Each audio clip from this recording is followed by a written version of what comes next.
നമ്മുടെ മലയാള സാഹിത്യത്തിൽ ഇത് വളരെ നമ്മളെ സംബന്ധിച്ചിടത്തോളം വളരെ സന്തോഷകരമായിട്ടുള്ളൊരു സായാഹ്നമാണിത്.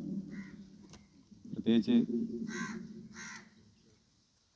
ഏറ്റവും വിലയേറിയ അല്ലെ പ്രാഗൽഭ്യമുള്ള ഏറ്റവും മൗലികമായിട്ടുള്ള ഒരു സാഹിത്യ സൃഷ്ടി നടത്തുന്ന രണ്ട് വിശിഷ്ട വ്യക്തികളാണ് നമുക്കിന്ന് വന്നിട്ടുള്ളത്.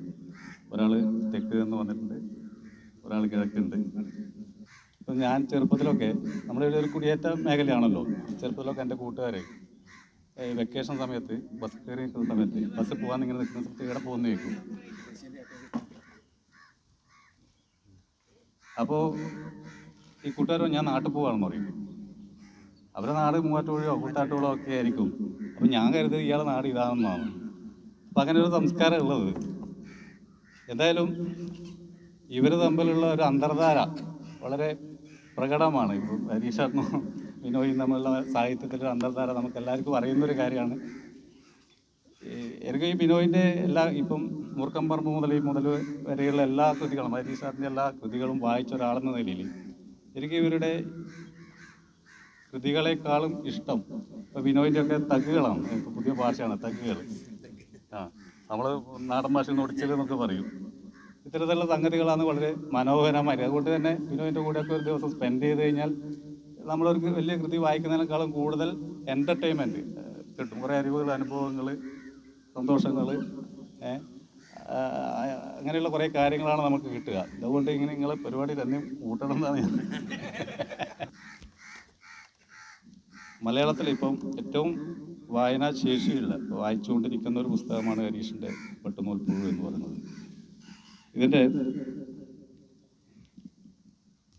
ആദ്യ വരിയിൽ തന്നെ നമുക്കറിയാം, സാംസ എന്ന് പറയുന്ന ഒരു കുട്ടി രണ്ട് പേർ ഒരേ സ്വപ്നം കാണുന്ന ഒരു പുലർക്കാലെ രണ്ടുപേർ ഒരേ സ്വപ്നം കണ്ടുകൊണ്ടാണ് എഴുന്നേൽക്കുന്നത്. ഈ ഒരു കഥ കാഫ്കയുടെ മെറ്റഫോർമിസിസ് എന്ന ഒരു നീണ്ട കഥ, ഒരു നോവലിറ്റിലെ ആദ്യത്തെ ഒരു വരിയാണ്. ഗിഗർ സാംസ എന്ന് പറയുന്ന ഈ കഥാപാത്രം ആണ് ഇതിലെ 13 വയസ്സുള്ള സാംസയായിട്ട് നമുക്ക് കാണാൻ പറ്റുക. ഈ 13 എന്ന് പറയുന്നത് നമ്മളെ ഈ ബാല്യവും കൗമാരവും ഒക്കെ ഇടയിലുള്ള ഒരു പ്രത്യേക തരത്തിലുള്ള ഒരു പ്രായമാണ്. ഈ പ്രായത്തിലുള്ള ഒരു കുട്ടിയുടെ വിചാരങ്ങളും വികാരങ്ങളുമാണ് ഈ നോവലിൻ്റെ ഒരു ആഖ്യാന ഘടനയിലുള്ളത്. നമുക്കിപ്പോൾ നോവലുകളെ സംബന്ധിച്ചിടത്തോളം പറയുകയാണെങ്കിൽ, നോവലുകൾ എന്ന് പറഞ്ഞാൽ ഈ പുഴ പോലെ ഇങ്ങനെ ദീർഘമായി ഒഴുകുന്ന ഒരു അരുകളൊക്കെ നനഞ്ഞൊഴുകുന്ന ഒരു നദി പോലെ നമുക്ക് നോവലിനെ വായിച്ചെടുക്കാൻ പറ്റുന്നുണ്ട്. ഹരീഷിൻ്റെ മീശയാണെങ്കിൽ പോലും അത്തരത്തിലുള്ള ഒരു ദീർഘമായ വായന, അല്ലെങ്കിൽ ഒരു ദീർഘമായ അനുഭവങ്ങൾ, കഥാപാത്രങ്ങൾ ഒക്കെ ചേർന്നതാണ് ഹരീഷിൻ്റെ. അതേപോലെ തന്നെ ആഗസ്റ്റ് 17 എടുത്തു കഴിഞ്ഞാൽ അത് ചരിത്രപരമായിട്ടുള്ളൊരു കടലായിട്ട് നമുക്ക് വായിക്കാൻ പറ്റും. മറിച്ച് ഈ വെട്ടുനൂൽ പുഴ എന്ന് പറയുന്ന ഒരു സറൗണ്ടിങ് സ്പേസ് നമുക്ക് കാണാൻ പറ്റും. നമ്മളിപ്പോൾ ഒരു കൃഷിത്തോട്ടമൊക്കെ ഒക്കെയാണെങ്കിൽ അതിന് നടുക്കൊരു പൈപ്പ് വെക്കുമല്ലോ നമ്മൾ, ഇങ്ങനെ വെള്ളം ചീറ്റാൻ വേണ്ടിയിട്ട്. അത്തരത്തിൽ ഒരു പൈപ്പ് ചീറ്റിക്കൊണ്ട് ഈ സറൗണ്ടിങ് സ്പേസിൽ അതിൽ ഓരോ വാഴക്കായാലും കവുങ്ങിനായാലും വെള്ളം ഇങ്ങനെ തെറിപ്പിച്ച് ഓരോ അധ്യായത്തിലേക്ക് നിങ്ങൾ പരിശോധിച്ച് കഴിഞ്ഞാൽ മനസ്സിലാകും. ഓരോ കഥാപാത്രങ്ങളെ എടുത്തെടുത്ത് അതിനിങ്ങനെ താലോലിച്ച് അതിൻ്റെ ജീവിതത്തിൻ്റെ നനവ് ഒപ്പിയെടുത്തുകൊണ്ടാണ് ഇതിൽ കവുങ്ങിൻ്റെ കാര്യമൊക്കെ പറഞ്ഞപ്പോഴാണ് ഈ ആദ്യത്തെ അധ്യായത്തിൽ തന്നെ ഒരു കവുങ്ങുണ്ട്, ഒരു ഇരട്ടത്തലയുള്ള കവുങ്ങ്. എൻ്റെ ചെറുപ്പത്തിൽ എൻ്റെ വീട്ടിന് മുറ്റത്ത് അതുപോലൊരു കവുങ്ങുണ്ടായിരുന്നു. ഞാൻ പറഞ്ഞത് അത്രയും തെങ്ങാണല്ലേ. ഈ ചെറുപ്പം സ്കൂളിൽ ഈ പറഞ്ഞ ശിഖരമില്ലാത്ത വൃക്ഷങ്ങൾ ഏതാണെന്ന് പറയുമ്പോൾ നമുക്ക് അങ്ങനെ പറയുമല്ലോ. പക്ഷേ ഞാൻ അതിൻ്റെ കൂട്ടുകാരെല്ലാം കൊണ്ടുപോയി കാണിച്ചായിരുന്നു ഈ ഇരട്ടത്തലയുള്ള. അപ്പം ഞാൻ പറഞ്ഞത് അതിൻ്റെ അത്രയും സൂക്ഷ്മമായിട്ടാണ് അദ്ദേഹം ഈ ഓരോ കാര്യങ്ങൾ, അത് വൃക്ഷങ്ങളുടേതായാലും ഇതിലെ കഥാപാത്രങ്ങളുടെ കാര്യത്തിലായാലും അദ്ദേഹം ചേർത്ത് വെച്ചിരിക്കുന്നത്. ഞാൻ കൂടുതൽ വിശദീകരിക്കുന്നത് എന്തായാലും ഈ നോവൽ എന്ന് പറയുന്നത് മറ്റേതിൽ അവതാരികയിലോ കുറിപ്പിലോ പറഞ്ഞതുപോലെ, ഇ പി പറഞ്ഞതുപോലെ, പിന്നെ മീശയിൽ ഇല്ലാത്ത ഒന്നുണ്ട്, ഏകാന്തത എന്ന് പറയുന്നാൽ ഹരീഷിൻ്റെ ഒരു ആമുഖത്തിൽ തന്നെ പറയുന്നുണ്ട് ഏകാന്തത എന്ന് പറയുന്നത്.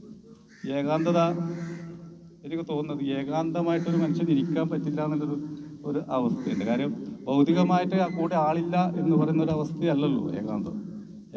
ഒരു മനുഷ്യൻ ഏകാന്തമായിട്ട് ഇരിക്കുമ്പോഴായിരിക്കും ഏറ്റവും കൂടുതൽ അയാൾ സംസാരിക്കുകയും ഇടപെടുകയും ചെയ്തുകൊണ്ടിരിക്കുന്നത്. അപ്പോൾ അത്തരത്തിലൊരു ഏകാന്തതയുടെ ഒരു പുസ്തകമായിട്ട് എനിക്കിത് കാണാൻ പറ്റും. നമ്മുടെ ഗാഥയൊക്കെ ഏകാന്തതയുടെ 100 വർഷങ്ങൾ അല്ലെങ്കിൽ ഇൻസ്പയർ ആയിട്ടുള്ള കാഫ്കയുടെ കഥകളിലൊക്കെ കാണുന്ന പോലുള്ള ഒരു മാജിക്കൽ റിയലിസം എന്ന് പറയുന്ന ഒരു സംഗതി നമുക്ക് ഈ നോവലിൻ്റെ മുഴുവൻ ഇടങ്ങളിലും കാണാൻ പറ്റും. ഏറ്റവും മനോഹരമായിട്ടുള്ള ഒരു ആഖ്യാന രീതി. ഞാനിപ്പോൾ അടുത്ത കാലത്ത് വായിച്ചിട്ടുള്ള നോവലുകളിലൊക്കെ വലിയൊരു വംശാവലിയുണ്ട്. നമുക്കത് ഒരു പേപ്പറിലൊട്ടിച്ച് ചുമരിലൊക്കെ എഴുതി വെച്ചിട്ട് വേണം ഈ നോവൽ വായിച്ചു തീർക്കാൻ. പക്ഷെ ഇതിൽ ഒരു ചുരുങ്ങി നമ്മൾ വിരലുകളിൽ എണ്ണാൻ കഴിയുന്ന കഥാപാത്രങ്ങളെ വെച്ചിട്ട് മനോഹരമായിട്ടാണ് അദ്ദേഹം ചേർത്ത് വെച്ചിട്ടുള്ളത്. ഇതിലെ ഓരോ കഥാപാത്രങ്ങളെയും നമ്മൾ അതിൻ്റെ ഒരു ആർദ്രത കൊണ്ട് നമ്മളെ വിട്ട് ഇതിൽ ആദ്യം കാഫ്കയുടെ ഒരു സ്റ്റേറ്റ്മെൻ്റ് തന്നെ ഉണ്ട്. ഇതിൽ എഴുതിയിരിക്കുന്ന സംഗതി,